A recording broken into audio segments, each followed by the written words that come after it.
Monoamine interactions, any regulation of 5-HT. The three monoamines can regulate their own release. Dopamine regulates dopamine neurons via D2 receptors, and serotonin regulates serotonin neurons via 5-HT1A and 5-HT1BD presynaptic receptors, and also via 5-HT3 and 7 postsynaptic receptors. Interestingly, these three monoamine interacts to regulate each other.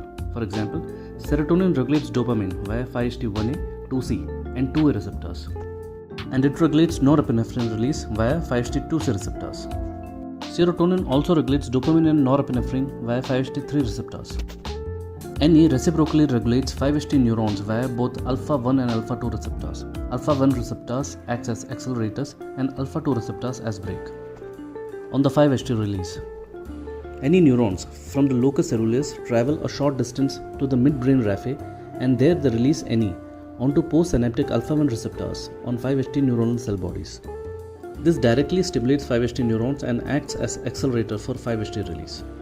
NE neurons also innervate the axon terminals of 5-HT neurons. Here, NE is released directly onto postsynaptic alpha-2 receptors that inhibit 5-HT neurons, acting as brakes on 5-HT, thus inhibiting 5-HT release. Interestingly, which action of NE predominates will depend upon which end of the 5-HT neuron receives more noradrenergic input at any given time.